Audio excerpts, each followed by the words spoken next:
Well, the highly anticipated reopening of Notre Dame Cathedral is set for tomorrow in Paris, and France's president says the restoration project, 5 years after a devastating fire, was thought to be, quote, impossible. Emmanuel Macron praises workers for achieving the impossible task of restoring the Gothic cathedral after the major fire back in 2019. He made the remarks during a televised tour of the refurbished cathedral. It kicked off the ceremonies that culminate with the official entry into the cathedral, followed by Mass celebrated by Paris Archbishop Laurent Ulrich. Dozens of world leaders are expected to be in attendance, including First Lady Jill Biden and President-elect Donald Trump.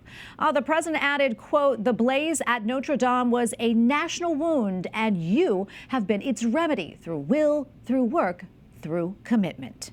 And for more, we turn now to Gracia Mitchell. She is the principal designer for Mitchell Classical Design Architects outside of Washington, D.C. She's also an expert in the architecture of Catholic churches. Gracia, so good to be with you today. Thank you for joining us. The French President Emmanuel Macron says that the task of rebuilding Notre Dame in a little more than 5 years was, quote, impossible.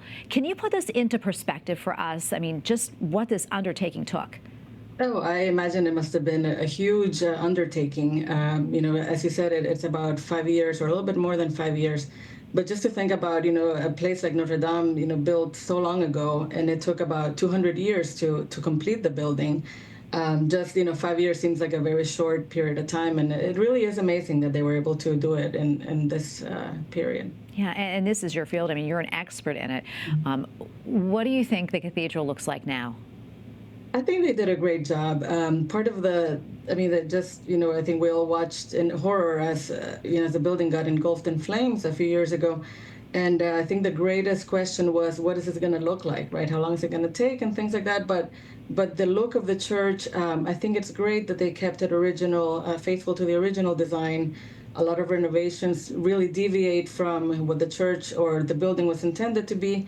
But I'm very happy that they stuck to the original look of the church, and it looks beautiful. It looks brighter, the same detailing, same materials. I think it's going to be a very seamless transition from the damage to the new space. Yeah, and definitely a difficult undertaking too to try and rebuild Notre Dame. Are there any favorite parts that you've noticed in the cathedral that you love? I think just the interior in general, as I mentioned, to keep it the same as the way it was. It's a great thing. All the details, it's just going to be such a beautiful place. I look forward to seeing it in person soon. Yeah, and before we let you go, remind us again of the incredible history of Notre Dame Cathedral and why it's really so important in church history. Oh, it's just such an emblem of the Catholic Church. It is such an icon of Paris. It's a true expression of beauty. Built in the Gothic style. And it's amazing to think about how they were able to build this back then, without the technologies that we have now. But to see such an inspiring, soaring interiors, the vaults, everything, it's just, it's amazing. And that the building has stood for such a long time. It really does say a lot about how things were built before. And I'm just very happy that it's been able to be preserved this way and to continue for more generations to enjoy it. Well, Gracia, thank you so much for joining us. We really appreciate it. God bless you. Thank you, Tracy. Same to you.